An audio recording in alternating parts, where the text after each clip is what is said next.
en la 100.5. 7 de la mañana con 36 minutos, estamos de regreso aquí en Primera Pauta para tratar probablemente el tema del día. Es lo que ocurrió ayer en Lovalledor con los problemas de seguridad, control de ingreso y además esta mujer que por un hecho fortuito logra alcanzar el arma de un vigilante y disparar con 3 homicidios frustrados. Quedó formalizada y detenida allí en prisión preventiva. Para hablar de esto y más vamos a conversar con Diego Schalper, diputado de RN, es integrante de la Comisión de Seguridad Ciudadana en la Cámara Baja, además está en las Relaciones Exteriores. Diego, ¿cómo está usted? Muy buenos días, Gerardo Gómez le saluda. Hola Gerardo, buenos días, saludar a los auditores de la radio. Encantado, diputado, por que nos responda hasta ahora de la mañana. El gobierno ayer sabe que respaldó los controles en Lovalledor en esta reunión que tuvo a las 4 de la tarde. ¿Cree que usted que lo hace derechamente por convicción?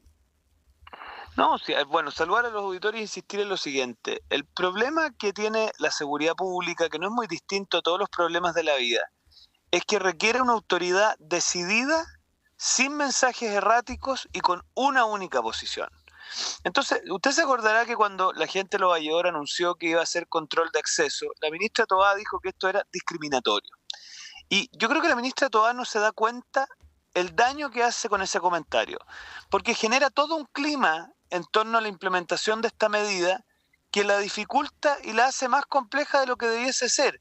¿Qué distinto sería que cuando la gente de Lovalledor anuncia eso, el subsecretario del Interior tomara el teléfono, me imagino que no tendrán las líneas cortadas, llamen a los dirigentes de Lovalledor y le digan, nos parece una excelente medida, ¿cómo apoyamos la implementación? Entonces, ayer nos hubiéramos encontrado con una cosa bien implementada, bien construida, con el apoyo del gobierno y no con las dificultades que se presentan. Entonces, yo en eso me cuesta tanto entender por qué el gobierno no asume la realidad en la que estamos viviendo y se pone detrás de los esfuerzos que van en la dirección, en nuestra opinión, correcta para enfrentar el desafío, porque una frase, Gerardo, la gente de Lovalledor ha llegado a este nivel porque muchos de ellos, ya lo evidenciaron ayer en varias declaraciones, son víctimas diariamente de delitos dentro de Lovalledor.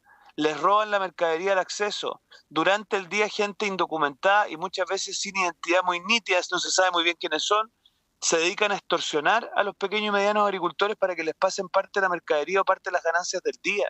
Entonces, yo no sé si el gobierno eso no lo sabe, no tiene información suficiente o simplemente no tiene la convicción suficiente para hacer lo que hay que hacer. Pero usted es correcto lo que usted menciona que había dicho la ministra Toá, pero terminó siendo una declaración que se fue quedando aislada. Después suavizó eso, el subsecretario Manuel Monsalve también.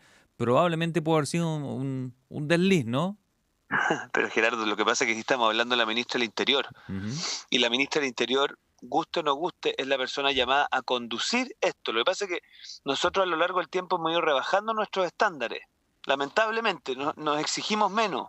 Pero acá lo que hubiese correspondido hace bastante rato es una acción mucho más proactiva. Yo le voy a hacer una confidencia a usted.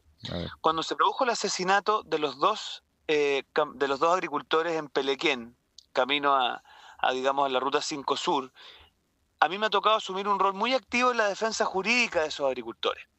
Participamos de una mesa de trabajo hace bastante tiempo ya, y ahí se comprometieron a una serie de acciones de seguridad, de posibilidad de presencia bancaria en la zona, de resguardo de temas tributarios, una serie de cosas. Gerardo, le confieso, no han cumplido prácticamente nada. Y por lo tanto, ¿qué es lo que empieza a pasar? Cuando tú tienes un gobierno que no tiene la capacidad de gestión para implementar las cosas que promete, empieza a ocurrir que hay una ansiedad obviamente propia de aquellos que debiesen beneficiarse de esas medidas. Y además empieza a haber cada vez más desconfianza, porque ayer el presidente se mandó una frase que no la retuve, pero una frase grandilocuente de que iban a perseguir. Pero yo quiero confesarle una cosa, la gente ya no le cree, porque sistemáticamente se mandan frases grandilocuentes, pero de ahí no se siguen medidas que realmente enfrenten el problema con la prontitud y con la eficacia que éste necesita. Diputado Diego Schalper, se habló que podía ser un acto discriminatorio, cierto, y eso se ha puesto el acento porque dice que apunta específicamente contra los extranjeros que están indocumentados. Ayer hubo un reforzamiento sí en eso y se va a exigir la identidad igual. Se podría hacer un registro de algunos extranjeros que trabajan habitualmente en el lugar, decían, pero este acto discriminatorio, por así decirlo, o que se puede interpretar como discriminatorio, hasta cierto punto, ¿puede ser aceptado dadas las circunstancias, cree usted? No, Gerardo, si el punto es totalmente otro. A ver, si A usted ver. habla con los residentes que han ingresado al país por vía regular, ellos son los más interesados en que se marque una diferencia entre los que han hecho la pega de ingresar al país por vías regulares, que tienen su residencia, que Mm. han obtenido su documentación en Chile, con aquellos que no lo han O hecho. sea, no es Ellos son los... discriminatorio dejar afuera a una persona que está indocumentada, me refiero. A Entonces, ver, yo le hago la pregunta al revés. Para ingresar a cualquier canal de televisión, ¿usted puede ingresar sin una documentación? no. O para ingresar al estadio. Usted puede... Entonces, al final acá lo que estamos diciendo es absolutamente ridículo. Acá Ajá. lo que se está pretendiendo, sea usted extranjero, sea chileno, sea de donde sea, es que usted para ingresar a una zona se identifique porque estamos teniendo un problema real adentro, que gente no identificada se dedica a cometer delitos. A mí me parece una cosa casi de sentido común. Y le digo más, ayer presentamos un proyecto de ley junto a otros parlamentarios para considerar los centros de distribución agrícola como parte de la infraestructura crítica. ¿Por qué? Porque yo creo que no nos debiese escandalizar, y espero que no, al revés, debiese ser parte de la política de cara al futuro, que en ciertos momentos, probablemente en los tiempos de verano, donde hay muchas más transacciones en esas zonas de distribución agropecuaria, podamos contar con presencia militar.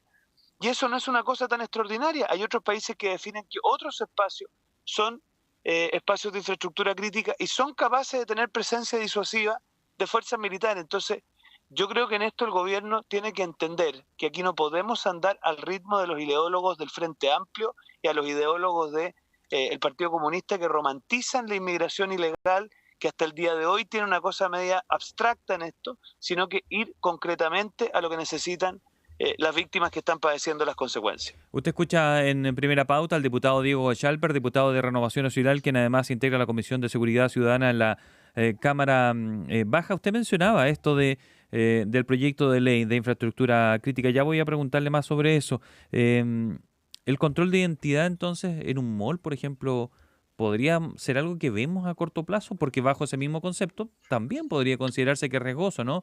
Tantos asaltos que han existido y eh, podría ser un acto de disuasión el hacer Son, control en un centro comercial, ¿no? mire, son todas preguntas que nos vamos a empezar a hacer, porque de nuevo, cuando usted no implementa las No, medidas a la tiempo, cosa cambió. esas cosas... Claro, es que ¿qué es lo que pasa? A ver, ¿qué puede hacer usted en un centro comercial o qué es lo que se hace en otros países del mundo? Usted lo que hace es lo que llamamos patrullajes mixtos. Usted tiene presencia de seguridad privada, debidamente identificada, debidamente entrenada, debidamente competente. Usted acompaña en ciertos momentos cuando hay más flujo de personas con presencia policial. Y si ya estamos hablando de una cosa extremadamente compleja, incluso se puede llegar a una combinación con seguridad municipal. O sea, usted lo que tiene es que anticiparse a los problemas. Pero aquí lo que sucede al final, Gerardo, es que no hay conducción. En materia de seguridad es fundamental el don de mando, que es que alguien tiene que mandar. Y aquí lo que tenemos es una ministra del Interior y un subsecretario del Interior que les está faltando don de mando, que les está faltando la capacidad de anticiparse a los problemas y disponer los medios para resolverlos. Entonces acá lo que tenemos es que se suscitan los problemas, se hacen fantásticos diagnósticos, pero nunca se llega a la solución. Entonces, yo creo que en eso el gobierno está siendo demasiado reactivo, demasiado lento y no se da cuenta que hay toda una dimensión que no tiene que ver ni con leyes, ni con recursos administrativos, no, tiene que ver con mando, con capacidad de conducción de las policías y los distintos esfuerzos que hay para ponernos al servicio del combate del delito y por supuesto también del crimen organizado y de las economías criminales. Ya, revisemos proyectos concretos. El de infraestructura crítica. Espero que la palabra se vuelva en acción y quienes hayan presentado esos planteamientos contribuyan a que los proyectos sean aprobados. Lo dijo el ministro Álvaro Elizalde. ¿Se va a aprobar? ¿Qué falta? A mí me impresiona que el ministro Elizalde diga una cosa así. Este gobierno se jacta de haber aprobado muchos proyectos de seguridad. Ojalá alguien haga un reportaje de cuántos de esos proyectos de seguridad son aprobados con votos de la oposición a contrapelo del oficialismo. O sea, que son proyectos que salen adelante pese al gobierno y pese al oficialismo. Bueno, pero mira, el proyecto de infraestructura crítica hay todo el empeño de sacarlo adelante. Yo espero que el gobierno aplique las urgencias y que la nueva mesa del Senado lo impulse, porque esto está radicado en el Senado. ¿Y quién más interesado que nosotros de sacarlo adelante? Tú te acordarás que cuando se suscitó el conflicto con la infraestructura crítica, en su minuto el ministro Jackson decía esperemos el resultado del plebiscito para ver si avanzamos en este Mm. proyecto. A mí me tocó firmar un protocolo de acuerdo, que te tengo que confesar más, lo redactamos junto con la subsecretaria Lobos y con el diputado Joanet, para lograr que se habilitara la presencia militar en la frontera con dos compromisos. que sacáramos las normas de regla de uso de la fuerza y infraestructura crítica con la mayor prontitud posible, y fíjate, que evaluáramos una policía militar de frontera, que hasta aquí no se ha avanzado en esa dirección, pero le aseguro que en algún minuto vamos a tener que hacernos esa pregunta. Entonces, la disposición nuestra es total. Si lo que pasa es que el que maneja las urgencias y el que impulsa los proyectos de ley en nuestro sistema es el gobierno. Y por lo tanto, nosotros lo que le pedimos al gobierno es que le ponga todas las urgencias que se necesitan y que además sus Ya. partidarios estén disponibles, Gerardo, a votar a favor de los proyectos. Déjeme preguntarle de dos proyectos más. El de ley de inteligencia. Se dice que no se va a aprobar así como está porque permitiría el uso de agentes no uniformados o no con autorización judicial para actuar, y eso podría terminar siendo que se haga, por ejemplo, espionaje a un partido político. Mire, sí, a ver, yo me acuerdo cuando la ley Naín Retamal, que me imagino que hoy día es patrimonio de la humanidad ya, decían que era la ley de gatillo fácil. O sea, suponían que los carabineros dotados de cierto resguardo iban a salir a disparar como que esto fuera el Far West. ¿Le parece a usted que eso es lo que ha acontecido? Después la ley de usurpaciones, cuando quisimos establecer normas estrictas, nos decían que esto iba a ser una especie de enfrentamiento armado entre vecinos. Entonces al final siempre encuentran la forma de complicar un trámite de normas que son de sentido común. La ley de inteligencia, Gerardo, empezó en el gobierno pasado. Los diputados del Frente Amplio, y le pongo nombre y apellido, el diputado Brito, como presidente de la Comisión de Defensa, hizo todo lo que pudo para entorpecer el proyecto. Y por lo tanto, yo lo que le pido al oficialismo es que deje de ver fantasmas donde no los hay y se dé cuenta que para sacar adelante la tarea contra el crimen organizado necesitamos una inteligencia con todas las herramientas necesarias. Y además una inteligencia, que ¿viste? Hay una revisión que hay que hacer del proyecto de ley, que efectivamente tenga autonomía respecto al poder político en alguna dimensión. O sea, que se conciba más como una entidad de defensa nacional y de resguardo del orden público y la seguridad, más que un brazo que pueda eventualmente actuar al alero de instrucciones políticas. En eso la inteligencia tiene que tener las herramientas y la autonomía necesarias para hacer su trabajo. ¿Diría usted que todavía hay una tranca ideológica pese a todo lo que ha pasado en materia de seguridad o inseguridad Pero, en el oficialismo? pero totalmente, sí. A ver, hay un sector de la izquierda, que es el Partido Comunista y el Frente Amplio, que yo le aseguro que ponemos en votación de nuevo hoy día la ley Naín Retamal y nuevamente te la votan en contra. Porque de verdad creen que el que hablemos de legítima defensa privilegiada para el uso de la fuerza por parte de los carabineros es una cosa que es incompatible con el resguardo de las personas. Y creo que eso es porque tienen una especie de temor infundado sobre el uso de la fuerza o no lo han aquilatado lo suficiente. Entonces, yo creo que lamentablemente seguimos teniendo una especie de aduana en el Frente Amplio y en el Partido Comunista para avanzar con la eficacia que se necesita en los proyectos de seguridad. ¿Y qué pasa con las reglas de uso de la fuerza? Que allí es otro, pero que al parecer sigue siendo muy acotada y no termina siendo algo que entregue confianza a las Fuerzas Armadas para hacer su trabajo si es que les tocara colaborar en esta tarea. A ver, hoy día existen reglas de uso de la fuerza para las Fuerzas Armadas en su desempeño cotidiano, es decir, en labores de defensa. Claro. También cuando actúan en el marco de un estado de excepción. Y surge la pregunta de cómo se van a regir el uso de la fuerza en circunstancias de control de orden público. ¿Qué te piden los militares? Reglas claras. Y no retroceder, por supuesto, en lo que existe respecto a las otras situaciones. ¿Qué es lo que hace el proyecto de ley? Establece cosas poco claras, porque dice que en definitiva el uso de la fuerza se hace sin cumplir a aquello que se requiera de acuerdo al interés, una cosa así. Concepto absolutamente ajeno a lo que es el resto de la legislación y que deja una discrecionalidad en manos del que vaya a interpretarlo. En esto, Gerardo, las normas tienen que ser claritas. Si a ti te dicen, Gerardo, mira, te vamos a pedir que hagas control de orden público y tengas este armamento, que es el armamento que has usado siempre, para lo cual estás entrenado, tú lo que pides es, ya, pero dígame, ¿en qué minuto cometo yo un foul? Si es lo mínimo que tú quieres saber. Entonces, estas normas nos dejan claro en qué minuto las personas tienen eximentes de responsabilidad y en qué minuto cometen efectivamente delitos. Y eso es lo que quieren saber para el día de mañana no verse expuesto a que cuando eventualmente esta cosa baje en términos de intensidad, aparezcan algunos pretendiendo hacer valer responsabilidades por cosas que en su minuto había que hacer para controlar el orden público. Es muy simple, quieren tener reglas claras de cómo actuar. Última pregunta vinculada a lo que como comenzamos esta conversación. ¿Es la ausencia de Estado lo que provoca que un centro particular, un centro comercial particular, tenga que buscar alguna fórmula para implementar o mejorar su seguridad?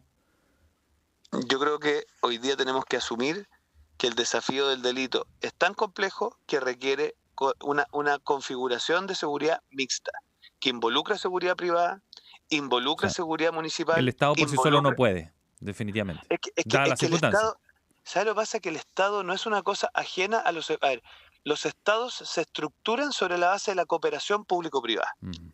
Porque si usted me dice, el Estado estaba en condiciones de hacerse cargo de la pandemia del coronavirus solo con el sistema público de salud, la respuesta es no. ¿Significa eso que el Estado no? No, si el Estado funciona con redes privados y los proveedores públicos en coordinación. En seguridad no es tan distinto. Usted requiere que los prestadores públicos y los prestadores privados y también los prestadores públicos en sus distintos niveles, fuerzas militares, fuerzas policiales y seguridad municipal actúen coordinadamente. Pero para eso, Gerardo, usted requiere don de mando, que es que alguien organice esto y dé instrucciones claras. Hoy día el problema que tenemos es que falta director técnico en el equipo de la seguridad. No hay donde mando entonces. Yo creo que hay poca conducción y hay poca capacidad de anticipación. Piense usted que nos Bien, vendieron como bombo en fiesta, y con esto para no aburrirlo, nos vendieron como bombo en fiesta que se iba a hacer un convenio con los venezolanos para poder hacer expulsiones administrativas lo más rápido posible. ¿Usted me creerá que todavía no está eficaz ese convenio? O sea, todavía no han sido capaces de darle curso. Y por lo tanto eso significa que los hechos, las expulsiones administrativas que habían prometido de personas que han cometido delitos, todavía no se dan con el flujo que habían prometido.